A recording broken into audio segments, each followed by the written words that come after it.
Hello friends, welcome to my YouTube channel. எல்லோரும் எப்படி இருக்கீங்க? இன்றைக்கி நான் உங்ககிட்ட எலக்ட்ரிக் கார் வாங்கலாமா வேணாமா அப்படின்ற ஒரு சின்ன ஒரு டிஸ்கஷன் மாதிரி, ஏன்னா என்னோட அனுபவத்துலேருந்து உங்ககிட்ட சில விஷயங்கள் உங்ககிட்ட ஷேர் பண்ணலான்னு இருக்கேன். குறிப்பாக எலக்ட்ரிக் வெஹிக்கிள் அப்படின்னும் போதே, ஒரு கார் அப்படின்னும் போதே ஒரு பெரிய பட்ஜெட். ஓகே, ஸோ இந்த மாதிரியான ஒரு பெரிய பட்ஜெட் சம்மந்தப்பட்ட ஒரு வெஹிக்கிள்ஸை நம்ம டிஸ்கஸ் பண்ணுறோன்னா, நம்ம எவ்வளோ தூரத்துக்கு நம்ம அதை அனலைஸ் பண்ணியிருக்கோம். பர்சனலாகவே நான் எலக்ட்ரிக் கார் இல்லாமல் பெட்ரோல் கார், மிச்ச எல்லா கார் செக்மெண்ட்டையும் இப்போ நான் அனலைஸ் பண்ணிட்டு வரேன். இதுக்கான எனக்கு பர்சனல் ரீசன் இருக்குது. இதுக்கு முன்னாடி நீங்கள் டிகார் ஈவியோட டெஸ்ட் ட்ரைவ் பார்த்துருப்பீங்க. அப்புறம் பஞ்சோட டெஸ்ட் ட்ரைவ், டாட்டா பஞ்ச் புதுசாக வந்திருக்குல்ல, அதோட டெஸ்ட் ட்ரைவ்ஸ்லாம் என்னோட வீடியோஸில் நீங்கள் பார்த்துருப்பீங்க. இப்போ எலக்ட்ரிக் கார் இந்த சூழ்நிலையில் வாங்கலாமா, அது வாங்கினா பெனிஃபிட்டா? ஏன்னா நான் ஒரு எலக்ட்ரிக் வெஹிக்கிள் ப்ரியர். நான் வாங்கினா ஒரு எலக்ட்ரிக் வெஹிக்கிள் தான் நான் எல்லாருக்கும் சிபாரிசு பண்ணுவேன். ஆனால் நான் ஒரு டூ வீலர் செக்மெண்ட்லேருந்து ஒரு பெரிய பட்ஜெட் கார் செக்மெண்ட்டுக்கு போகும்போது இந்த கோட்பாடு, அந்த எலக்ட்ரிக் வெஹிக்கிள்ன்ற கோட்பாடு எனக்கே ஒரு முரண்பாடு இருக்குது. என்னன்னா, நான் பிளாங்க்லி எலக்ட்ரிக் வெஹிக்கிள் வாங்கலாம் அப்படின்னும் போது எலக்ட்ரிக் வெஹிக்கிளோட பட்ஜெட் ரொம்ப பெரிய கன்சர்ன். அதுவும் எலக்ட்ரிக் கார் வெஹிக்கிள் வாங்கும்போது அதில் ஒரு பெரிய கன்சர்ன் இருக்குது. இப்போ என்னோட சராசரி, இப்போ என்ன மாதிரி ஒரு ஆவரேஜ் ஃபேமிலி மேன் மாதிரி தான் நிறைய பேர் நம்ம தமிழ்நாட்டில் இருப்போம். நம்ம ஒன்றும் பெருசாக கோல்டன் ஸ்பூனோட பிறக்கல. ஸோ நம்ம ஹார்ட் ஏர்ன் மணி நம்ம ஒரு இடத்துல நம்ம வாங்குகிறோம் அப்படின்னும் போது இதோட பாசிட்டிவ் நெகட்டிவ் பார்த்துட்டு தான் வாங்குவோம். பிளாங்காக எலக்ட்ரிக் வெஹிக்கிள் வாங்கணும் அப்படின்னு நம்ம எப்பயுமே முடிவு பண்ண மாட்டோம். எப்பயுமே நம்ம எல்லா விதமான ஒரு ஆப்ஷனையும் செலக்ட் பண்ணிவிட்டு நம்ம கொடுக்குற காசுக்கு எது சூட்டபிள் ஆகும், காராக இருந்தாலும் எந்த வெஹிக்கிளாக இருந்தாலும் நம்ம நெசசிட்டிக்கு இருக்கா அப்படின்றது தான் ஃபஸ்ட்டு விஷயம். ஸோ அப்படி பார்க்கும்போது எலக்ட்ரிக் காரோட நான் டெஸ்ட் ட்ரைவ் பண்ணதும் சரி, எலக்ட்ரிக் காரை பற்றி நான் கொஞ்சம் அனலைஸ் பண்ணதுலேயும் சரி, அதில் சில ட்ராபேக்ஸ் இருக்குது. அது ரொம்ப பெரிய ட்ராபேக்ஸ்ன்னே சொல்லலாம். நான் ஒரு எலக்ட்ரிக் வெஹிக்கிள் வாங்கணும் அப்படின்னு நான் சொன்னாலும், நான் எலக்ட்ரிக் கார் விஷயத்துலையுமே எனக்கு கொஞ்சம் முரண்பாடு இருக்குது. என்ன ஃபஸ்ட்டு விஷயம்னு பார்த்தீங்கன்னா பட்ஜெட். என்னோட பட்ஜெட்டில் பார்த்தீங்கன்னா இந்த எலக்ட்ரிக் கார் வெஹிக்கிளை வாங்கக்கூடிய ஒரு சூழ்நிலையே இருக்காது. ஏன்னா ஒரு எலக்ட்ரிக் கார் நம்ம வாங்கணும் அப்படின்னாலே அபவுட் 10 lakhs தான் நம்ம ஸ்பெண்ட் பண்ணுற மாதிரி இருக்குது. இப்போ டாடா டிகர் பார்த்தீங்கன்னா இப்போ தான் ஒரு 12 lakhs பட்ஜெட்டில் ஒரு எலக்ட்ரிக் கார் வெஹிக்கிள் கொண்டு வந்திருக்காங்க. ஸோ இதுக்கப்புறம் நெக்ஸான் போனீங்கன்னா உங்களுக்கு ஒரு 15-16 lakhs வரைக்கும் உங்களுக்கு பட்ஜெட் போகுது. டாட்டா இல்லாமல் பார்த்தீங்கன்னா எம்ஜி EV இருக்குது, அதுக்கப்புறம் கோனா இருக்குது. ஸோ இது ரெண்டுமே 20 லட்ச ரூபாய் பட்ஜெட்குள்ளே இருக்குது. ஸோ அவ்வளோ இன்வெஸ்ட்மெண்ட் என்னால் கண்டிப்பாக முடியாது. என்ன மாதிரி ஆவரேஜாக பார்த்தீங்கன்னா தமிழ்நாட்டில் நிறைய பேருக்கு இந்த அளவு பட்ஜெட்டுக்கு நம்ம போகிறதுக்கான வாய்ப்புகள் ரொம்ப கம்மி. அதனாலேயே பார்த்தீங்கன்னா நம்ம பட்ஜெட்டில் இல்லைன்ற ஒரு காரணத்தினாலேயே எலக்ட்ரிக் வெஹிக்கிள் இப்போ வாங்கக்கூடிய நிலைமையில் இல்லை. சரி, நான் ஒரு காசு கொடுத்து நான் ஒரு லோன் போட்டு நான் ஒரு 12 lakhsக்கு ஒரு டிகர் வாங்கணும் அப்படின்னு நினச்சாலும் அதுக்கப்புறம் வர விஷயங்களுமே அதோட பெரிய பெரிய ட்ராபேக்ஸ் இருக்குது. அதனாலேயே நம்ம எலக்ட்ரிக் செக்மெண்ட்டுக்கு போக முடியல. சரி, இந்த டிகார் EV இப்போ பேஸ் எண்ட் பார்த்தீங்கன்னா 12 lakhsலேருந்து ஸ்டார்ட் ஆகுது. இதோட ஹை எண்ட் பார்த்தீங்கன்னா உங்களுக்கு 14 lakhs வரைக்கும் போகுது. சரி, நான் எக்ஸ்ட்ரா செலவு பண்ணி ஒரு 12 lakhsக்கு நான் டிகார் வாங்குறேன் அப்படின்னு பார்த்தாலும் இதோட மைலேஜ் இப்போ சூழ்நிலையில் பார்த்தீங்கன்னா டிகாரோட மைலேஜ் பார்த்தீங்கன்னா உங்களுக்கு 180லேருந்து 200க்குள்ளே தான் உங்களுக்கு மைலேஜ் கொடுக்கும். மைலேஜ்னா ஒரு வாட்டி நீங்கள் சார்ஜ் பண்ணிங்கன்னா ஒரு 180லேருந்து 200 கிலோமீட்டருக்கு வரைக்கும் நீங்கள் போகலாம். இதே நெக்ஸான் பார்த்தீங்கன்னா அவங்க கிளைம் பண்ணது 300 கிலோமீட்டர் வரைக்கும் போகும். எம்ஜி இல்லை கோனாலாம் பார்த்தீங்கன்னா உங்களுக்கு 300 to 400 கிலோமீட்டர் வரைக்கும் போகும் அப்படின்னு சொல்கிறாங்க. ஸோ இதோட எல்லாத்தோட ஆவரேஜே பார்த்தா உங்களுக்கு 200 இல்லை 250க்குள்ளே தான் இதோட ரேஞ்சே. நீங்கள் எந்த range of car electric car வாங்கினாலும் 200லேருந்து 250 வரைக்கும் போகலாம் அதிகபட்சம். ஸோ இதுலேயுமே நீங்கள் டிரைவ் எப்படி ஓட்டுறீங்க. இப்போ பெட்ரோல் கார் மாதிரி நான் ஹைவேஸ் எடுத்துக்கிட்டு போனேன்னா நான் ஒரு 100 கிலோமீட்டர்ஸில் நான் ட்ராவல் பண்ண எனக்கு இந்த ஸ்பீடு, இந்த ரேஞ்ச் கிடைக்குமா அப்படின்றதும் ஒரு கேள்விக்குறி. ஏன்னா நீங்கள் இதுக்கேற்ற மாதிரி ஒரு எலக்ட்ரிக் கார் வாங்கினீங்கன்னா நீங்கள் ஏசியை கரெக்டாக வச்சுருக்கணும், ஸ்பீடை ஒரு 80க்குள்ளேயே மெயின்டைன் பண்ணணும், இல்லை 60 to 80க்குள்ளே நம்ம மெயின்டைன் பண்ணணும். ஈவன் இந்த ஹைவேஸில் கூட பார்த்து ஓட்டுற மாதிரி இருக்கும். அப்புறம் லோடு, நம்ம எவ்வளோ லோடு எடுத்துகிட்டு போகணுமோ அதுக்கேற்ற மாதிரி மைலேஜ் ட்ராப்பு EVயில் இருக்கும். ஸோ இந்த காரில் இதெல்லாம் பெரிய டிஸ்அட்வான்டேஜ். நம்ம எலக்ட்ரிக் காரில் வாங்கிட்டு போகும்போது ஒரு ஹைவேஸில் நம்ம போயிட்டுருக்கோம். நம்ம இங்கேருந்து சென்னையிலேருந்து பெங்களூர் பார்த்திங்கன்னா ஒரு 300 கிலோமீட்டர். இந்த 300 கிலோமீட்டர் போகும்போது இவ்வளோ 1000 யோசித்து நம்ம ஓகே எங்கே சார்ஜிங் பாயிண்ட் இருக்குது, அந்த சார்ஜிங் பாயிண்ட் லைவாக இருக்குமா, இப்போ இங்கேருந்து பெங்களூர் போகும்போது ஒரு சார்ஜிங் பாயிண்ட் இருக்குது இல்லை 2 சார்ஜிங் பாயிண்ட் இருக்குது அப்படின்னும் போது நம்ம கேல்குலேட் பண்ணிட்டு போவோம். சரி, இங்கேருந்து நம்ம அங்கே போய் சார்ஜ் போட்டுக்கலாம், அங்கேருந்து இன்னொரு ஹாப்பில் ஒரு சார்ஜ் போட்டுக்கலான்னு. ஓகே, ஃபஸ்ட்டு பார்த்தீங்கன்னா இதுக்கு சார்ஜ் ஆகிற டைமே உங்களுக்கு ஒரு ஒரு வாட்டி சார்ஜ் பண்ணோம் அப்படின்னாலும் ஒரு 1 ஹவர் நீங்கள் வெயிட் பண்ணணும் ஒரு டாப் அப் பண்ணணும் அப்படின்னா, இல்லை 1 ஹவர் 1.5 ஹவர் அது மாதிரி நம்ம ஃபாஸ்ட் சார்ஜிங்கில் வெயிட் பண்ணணும். எவ்வளோ வாட்ஸை சார்ஜிங் கெப்பாசிட்டி அப்படின்றதும் இருக்குது. அதில் ஃபாஸ்ட் சார்ஜிங்கும் இருக்குது, ஸ்லோ சார்ஜிங்கும் இருக்குது. ஸ்லோ சார்ஜிங்னா இன்னுமே லேட் ஆகும். ஸோ அவ்வளோ நேரம் நீங்கள் ஒரு சார்ஜிங் பாயிண்ட்டுக்கு நீங்கள் வெயிட் பண்ணணும். அந்த ஒரு சார்ஜிங் பாயிண்ட்லேயுமே பார்த்தீங்கன்னா இப்போ அவுட்ஸ்கட்லலாம் ஒரே ஒரு சார்ஜிங் பாயிண்ட் தான் இருக்கும். ஒரு 2-3 இருந்தாலாச்சும் இப்போ 2 EV வராங்க போட்டுக்கலாம் அப்படின்ற மாதிரி இருக்குது. ஸோ நீங்கள் க்யூவில் வெயிட் பண்ணுற மாதிரி இருக்கும். நம்மளுக்கு முன்னாடி யாராச்சும் போய் அங்கே சார்ஜிங் ஆல்ரெடி போட்டுக்கிட்டு இருந்தாங்கன்னா நம்ம பிளான் கெட்டு போச்சு. நம்ம இன்னமும் ஒரு 1 ஹவர் நம்ம வெயிட் பண்ணி அவங்க சார்ஜிங் முடித்தோடனே நம்மளும் சார்ஜ் போட்டுட்டு போகிற மாதிரி இருக்கும். இதனால் நம்மளோட பயணத்தோட டைம் வந்து எக்கச்சக்கமாக ஜாஸ்தியாகும். இப்போ ஒரு இங்கேருந்து பெங்களூருக்கு நீங்கள் ஒரு 4 to 5 ஹவர்ஸில் நீங்கள் ட்ராவல் பண்ணி போகிறீங்க. இல்லை ஒரு மிஞ்சி ஒரு 80 to 100ல் நீங்கள் வந்து ஒரு டிக்கெட்டு போனால் கூட நீங்கள் ஒரு 5 ஹவர்ஸில் நீங்கள் போய் பெங்களூர் ரீச் ஆகுறீங்க காரில் போனால் அப்படின்னா, நீங்கள் இதில் பார்த்தீங்கன்னா ஒரு 8 ஹவர்ஸ் 9 ஹவர்ஸ் அது வரைக்கும் உங்களுக்கு டைம் எக்ஸ்டெண்ட் ஆகிடும். ஸோ உங்களோட பிளான்டு டைம் வந்து இவி கார்ஸால் இப்போதைக்கு பண்ண முடியாது. நீங்கள் இதுவே நைட் ஜர்னியெல்லாம் ட்ராவல் பண்ணிங்கன்னா அவுட்ஸ்கட்டில் எங்கேயாச்சும் நம்ம போய் மாட்டிக்கிட்டோன்னா நம்ம எங்கே போய் சார்ஜ் போடுறது அப்படின்ற ஒரு கொஸ்டின் இருக்குது. இப்போ ஒரு ஃபேமிலியோடு போகும்போது சேஃப்டி ரொம்ப முக்கியம். ஸோ அப்படி சேஃப்டி ஆஸ்பெக்டில் பார்க்கும்போது சார்ஜிங் பாயிண்ட் இல்லை, நான் வந்து ஒரு குறிப்பிட்ட டிஸ்டன்ஸ் போகிறேன், எனக்கு சார்ஜிங் பாயிண்ட் இப்போ ஒரு சார்ஜிங் பாயிண்ட்டை நம்பி போகிறோம், அங்கே வந்து அந்த சார்ஜர் ஒர்க் ஆகலை அப்படின்னும்போது ஸோ அடுத்த பி ஆப்ஷன் அது எங்கே இருக்குது அப்படின்ற ஒரு தலைவலி வந்துடும். ஒரு பேனிக் ஆகிடும், அந்த சிச்சுவேஷன் ஒரு பேனிக் ஆகிடும். சரி நம்ம இப்படி நடு ரோட்டில் நிற்கிறோம், நம்ம எங்கே போய் சார்ஜ் போடுறது அப்படின்ற மாதிரி ஸோ மெனி கன்ஃபியூஷன் இருக்கும். சப்போர்ட் இதுக்கு எப்படி கிடைக்க போகுது? ஏன்னா சென்னையிலேருந்து நம்ம ஒரு 200 கிலோமீட்டர் நம்ம தாண்டி போய் நம்ம சார்ஜிங் பாயிண்ட்டுக்காக தேடும்போது நம்ம ஆப்வியஸ்லி நம்ம பேனிக் ஆகிடும். ஸோ இந்த விஷயங்கள்லாம் வந்து நம்மளுக்கு அப்படியே ஒரு செட்பேக் வந்துக்கிட்டே இருக்குது. ஸோ ஒரு எலக்ட்ரிக் கார் வாங்கும்போது ஒரு மைலேஜ் பார்க்கணும்.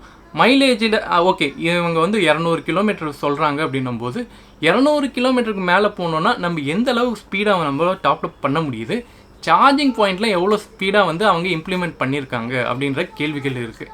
ஸோ இப்போ ப்ராக்டிக்கலி ஆப்ஷன் பார்த்திங்கன்னா நான் இவ்வளோ காசு கொடுத்து வாங்கினாலும் எனக்கு இந்த சார்ஜிங் பாயிண்ட்டு இந்த பிளானிங்கு இதெல்லாம் எனக்கு தலைவலியாகவே இருக்குது. ஸோ இதனாலேயே பார்த்திங்கன்னா நான் காசு கொடுக்க ரெடி, பட் எனக்கு சார்ஜிங் பாயிண்ட் இருக்கா, நான் ஸ்பீடாக சார்ஜிங் போட முடியுமா, என்னால் எவ்வளோ சீக்கிரமாக போய் நான் என்னோடய டெஸ்டினேஷன் ரீச் பண்ண முடியும்.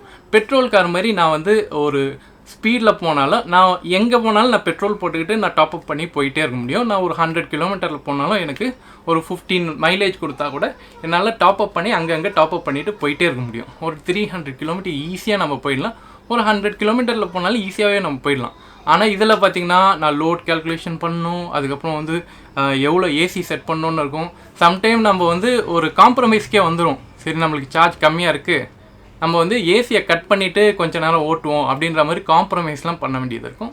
ஸோ இந்த மாதிரி காம்ப்ரமைஸ்லாம் ஒரு 15 லட்ச ரூபா காருக்கு நம்ம செலவு பண்ணிவிட்டு இந்த மாதிரிலாம் காம்ப்ரமைஸுக்கு நம்ம இருக்கணுமா அப்படின்ற ஒரு கேள்வி இருக்குது. இதை வந்து நம்ம டாடா டிகரில் நான் வாங்கும்போது டாடா டிகர் ரெப்ரசன்டேட்டிவ் கிட்ட நம்ம கேட்டோம், இந்த மாதிரி இந்த காரை நான் வந்து லாங் ஜர்னி எடுத்துக்கிட்டு போக முடியுமா அப்படின்னு கேட்ட கேள்விக்கு அவர் சொன்ன ஒரே பதில், லாங் ஜர்னி எடுத்துக்கிட்டு போகிறது இப்போதைக்கு சிரமம் தான் அப்படின்னு சொன்னது.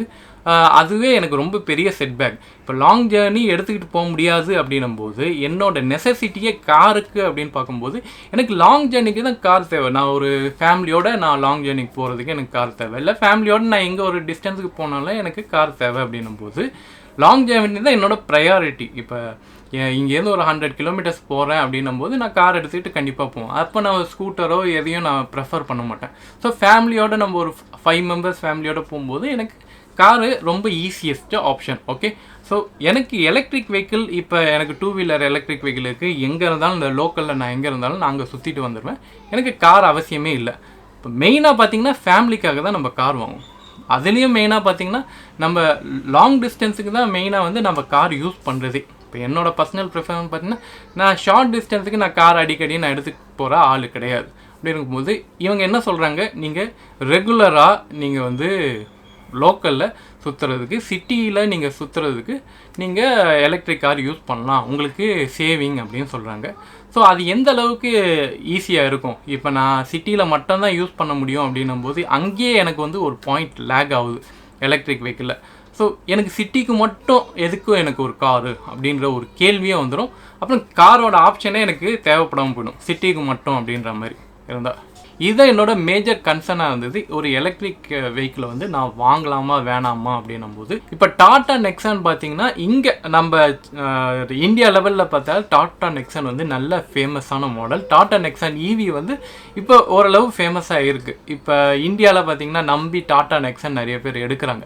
ஆனால் இப்போ எடுக்கிற ஆட்கள்லேயே நீங்கள் பார்த்தீங்கன்னா இந்த டாடா நெக்ஸான் இவியுமே யாருக்கு போய் ஃபிட் ஆகுது? இந்த 15 lakhs இல்லை 16 lakh பட்ஜெட் போட்டு நான் வந்து ஒரு கார் வாங்குறேன், இந்த டாடா நெக்ஸான் இவி வாங்குறேன்னா இது யாருக்கு போய் சேருது அப்படின்னு பார்த்தீங்கன்னா, இப்போ ஒரு கார் வாங்குறீங்க அப்படின்னும்போது ஒரு டாடா நெக்ஸான் இவியே நம்பி ஒரு கார் நீங்கள் எடுத்துட முடியாது. ஸோ இது யாருக்கான கரெக்டான பிளாட்ஃபார்ம் பார்த்தீங்கன்னா, ஒரு 2வது கார் வாங்குவாங்க. ஏற்கனவே ஒரு பெட்ரோல் கார் வச்சுருக்காங்க, லாங் டிஸ்டன்ஸ்க்கு வச்சுருக்காங்க. ஸோ அது இல்லாமல் வந்து லோக்கல் கம்யூட்டுக்கு அவங்க காரில் நிறையா இப்போ டெய்லி கம்யூட்டுக்கு கார் எடுக்கிற ஆளுங்க நிறைய பேர் இருப்பாங்க. நான் ஒரு 100 kilometers அப் 100 kilometers டவுன் நான் வீட்டுக்கு வந்தால் சார்ஜ் போட்டுப்பேன். நான் எங்கேயும் போய் ஸ்டே பண்ண மாட்டேன். நான் ஆஃபீஸ் வரைக்கும் டெய்லி நான் போயிட்டு வர்றதுக்கு இல்லை லோக்கல் கம்யூட்டுக்கு நான் டெய்லி வந்து எனக்கு ஒரு 100 kilometers சிட்டிக்குள்ளேயே ட்ராவல் பண்ணுறதுக்கு. ஸோ இவங்கள மாதிரியான ஒரு சிச்சுவேஷன் இருக்கிறவங்க டெய்லி நான் வந்து டீசலுக்கோ பெட்ரோலுக்கோ நான் வந்து செலவு பண்ணிகிட்டு இருக்க முடியாதுன்னு அவங்களுக்கு இது ஒரு வேல்யூ பேக்.